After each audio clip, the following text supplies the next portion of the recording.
اچھا، ایک طرف کانٹرڈکشن عام طور پہ یہ آتی ہے کہ جنرلی یہ کہا جاتا ہے کہ سی اے میں انٹرسٹ اور سود کا معاملات ہیں، اور ایک طرف ہم سود کی بات کر رہے ہیں اور سود کو کیلکولیٹ کرنا سکھا رہے ہیں، اور دوسری طرف اب مسئلہ یہ ہے کہ ہم یہ کہہ رہے ہیں کہ جناب یہ ٹھیک ہے. مطلب سود کے بارے میں تو لوگ دور سے ہی پیچھے ہٹ جاتے ہیں کہ جو سود کا لینا و دینا جو ہے وہ ٹھیک نہیں ہے، یا سود جو ہے وہ اللہ اور اس کے رسول کے ساتھ جنگ ہے صلی اللہ علیہ وسلم. اب اس کے ساتھ ساتھ بھی ٹیچنگ بھی کرنا ہے. یا کچھ لوگ جو جو خود انڈسٹری میں ہیں، وہ یہ بات میں نے ان کے منہ سے یہ تانا سنا ہے کہ وہ کہتے ہیں بھائی آپ لوگ خود تو کہتے ہو کہ ہم تمہارے، لیکن آپ فیکٹری میں بنا وہی رہے ہو جنہوں نے آگے جا کے یہ انٹرسٹ کا کام کرنا ہے. تو اب آپ خود اپنے آپ کو جتنا پاک کہہ لیں، وہ مطلب وہ مجھے کہہ رہے تھے بیسیکلی. تو اس چیز کو آپ مطلب مجھے تو نہیں سمجھ آئی کیا کریں گے. میں نے کہا میں کسی بڑے سے پوچھتا ہوں. اچھا، اس کا جواب نا ایک مثال سے میں دیتا ہوں، اور اس مثال سے پہلے مجھے ایک ویڈیو یاد آ گئی. ایک کسی نے نا ویڈیو شیئر کی، ویڈیو بہت پرانی بات ہے یہ. اس دور کی بات ہے جب پاکستان میں نا مشہور ہوا تھا لاہور میں کہ لاہوری جو ہے وہ گدھے کھا رہے ہیں. یہ آج سے کوئی 5-7 سال پرانی بات ہے کہ گدھوں کا گوشت جو ہے نا ہوٹلوں پہ بک رہا ہے، لاہوری گدھے کھا رہے ہیں. بڑے پھر لطیفے بھی بننے شروع ہوئے کہ عید الاضحیٰ پہ لوگوں کو پتہ چلا اچھا یہ بکرا یہ ہوتا ہے تو ہم کیا کھا رہے تھے. تو اس میں نا ایک ویڈیو آئی، ایک شخص نے نا فوکس صرف شاپر پہ کیا ہوا تھا، اس کے ہاتھوں پہ تھا. اس نے کہا جی میں آپ کو پہچان بتاتا ہوں کہ حلال گوشت ہے کہ حرام گوشت ہے. بڑی اس نے لمبی تمیز باندھی کہ میں آپ کو بتاتا ہوں، سب سمجھا دوں گا. وہ نا اتنے میں شاپر کھولے جا رہا ہے، گوشت باہر نکالا نہیں ابھی، لیکن بس تمیز باندھا کہ میں آپ کو بتاتا ہوں کیا پہچان ہے. ہم سب پریشان ہیں کہ کیا ہم حلال گوشت کھا رہے ہیں کہ حرام گوشت کھا رہے ہیں. میں سمجھاؤں گا، فکر نہ کریں. اس کے بعد اس نے المشہور گالی دے کے کہا کہ صرف گدھے کا گوشت ہی حرام ہے، ہم نے نوکریاں بھی حرام کرنی ہیں، ہم نے کاروبار بھی حرام کرنے ہیں، ہم نے سارے حرام کام کرنے ہیں، اور ہمیں صرف یہ فکر ہے کہ کہیں ہم گدھے کا گوشت نہ کھا لیں. تو بات یہ ہے کہ ہمارے ہاں بزنسز میں اچھے لوگ بھی بالکل ہیں، نوکریوں میں یہ بہت کم لوگ ہیں جو اس بات کی فکر کرتے ہیں کہ وہ جو کما رہے ہیں وہ حلال ہے یا نہیں. کسٹمر کو کوئی چیز دھوکہ دے کے بیچنا یہ بھی حرام ہے، حق مار کے کھانا یہ بھی حرام ہے. لیکن چونکہ سود یاد کر لیا کہ وہ حرام ہے تو ہماری ساری کی ساری توپیں جو ہے وہ صرف سود کے اوپر ہے. ایک تو یہ بات ہے. دوسرا ایک مثال سے سمجھاتا ہوں.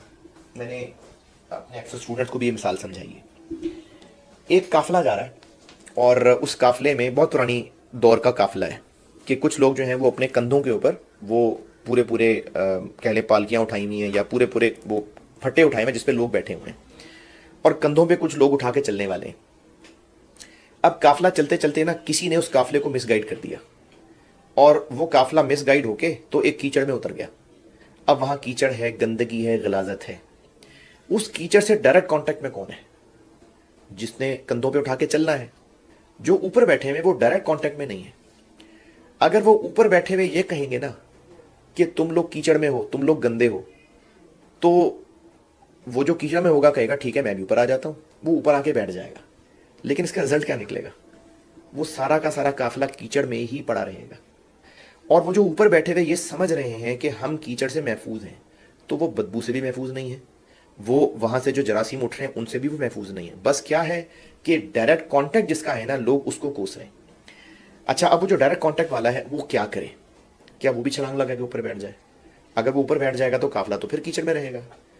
اس کو اگر یہ ریلائز ہو گیا کہ کیچڑ ہے تو اس کو کیچڑ سے نکلنا ہے نا. اچھا، اب جب کیچڑ سے نکلے گا تو اپنے کندھوں پہ اس نے جن لوگوں کو اٹھایا ہوا ہے ڈائریکشن چینج کرے گا، لیکن جب تک وہ کیچڑ سے نہیں نکلتا ہوگا وہ اسٹل کیچڑ میں. لیکن کیا وہ غلط ہے؟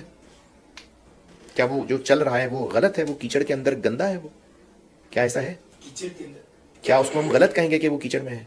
نہیں، اس نے ڈائریکشن ٹھیک کر لی ہوئی ہے، وہ واپس آ رہا ہے، کیچڑ سے نکلنے کی کوشش کر رہا ہے. اور چونکہ اسی نے کندھوں پہ اٹھایا ہوا ہے تو اسی کو ہی کیچڑ میں تو بہرحال اترنا پڑے گا. کسی بھی بزنس کی نا فائنانس ریڑھ کی ہڈی ہوتی ہے. کوئی بزنس فائنانس کے بغیر نہیں چلتا. آپ اس کو ریڑھ کی ہڈی کہہ لیں یا قافلہ اٹھائے ہوئے وہ جوان کہہ لیں جو قافلے کو کندھے پہ اٹھا کے چل رہے ہیں.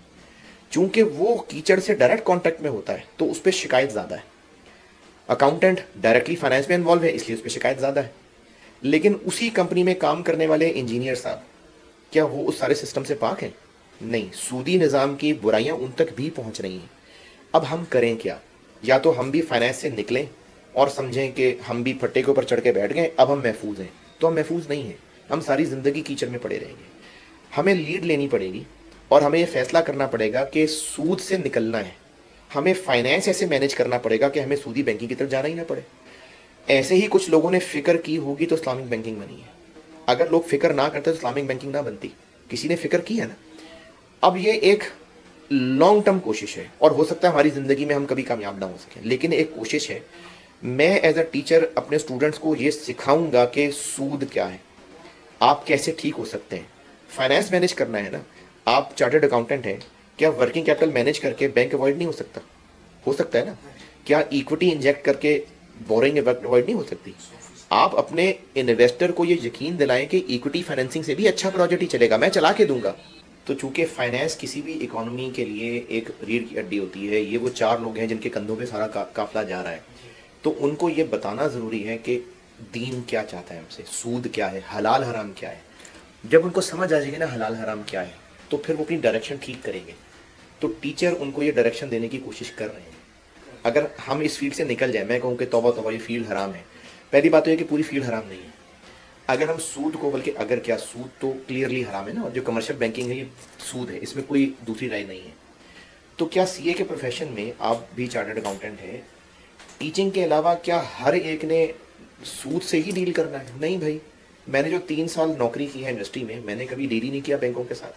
میرا کام فائنینشیل رپورٹنگ تھا, پھر اس کے بعد فائنینشیل کنٹرولر تھا, تو میں نے بجٹس وغیرہ سب مینیج کرنے ہوتے تھے. میرا کبھی کوئی واسطہ ہی نہیں پڑا. ایون کہ سی اے فرمز ہیں. اچھا, آڈٹ کرنا ایک ڈفرینٹ چیز ہے. یہ جو سی اے فرمز بینکس کی آڈٹ کر رہی ہوتی ہیں, خیر میں اس پہ کوئی, میری اوقات نہیں ہے کہ میں اس پہ کوئی فتوے کی بات کروں, لیکن جن لوگوں کو ذرا بھی اشکال ہوتے ہیں نا, ان کو چاہیے کہ وہ علماء سے پوچھیں. پوچھتے نہیں ہیں نا, مسئلہ یہ کہ پوچھتے نہیں ہیں. لوگ سمجھتے ہیں کہ جنہوں نے مسجد میں صبح نماز پڑھائی تھی وہی مفتی ہیں. بھائی وہ تو حافظ تھے, انہوں نے ایک تجربے سے کام سیکھا تھا, وہ امام مسجد لگ گئے. بہت تقوی والی بات نہیں ہے, اللہ نے ان کو بہت نوازنا ہے, اس میں کوئی ڈاؤٹ نہیں ہے. ہمیں لگ رہا ہے کہ وہ چھوٹے سے کمرے میں رہتے ہیں اور ایک ناکام زندگی گزار رہے ہیں دنیاوی اعتبار سے, لیکن اللہ نے مؤذن کو, نماز پڑھانے والے کو بہت اجر دینا ہے. وہ ہم سے بہت اونچے لوگ ہیں, لیکن بھائی وہ علماء نہیں ہیں.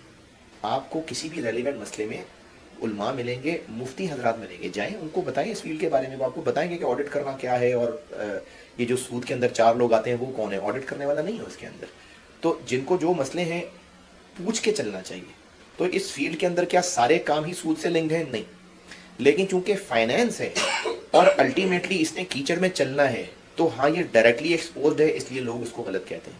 تو میری کوشش یہ ہے کہ اگر میرے اسٹوڈنٹس دین کی فکر والے بن جائیں اور وہ یہ ذمہ داری اٹھا لیں کہ ہم نے فائنینس کو اپنے کندھوں پہ لے کے ڈائریکشن ٹھیک کرنی ہے, تو پھر میرا تو گمان یہی ہے کہ اللہ تعالیٰ ان کو کامیاب لوگوں میں ہی لکھیں.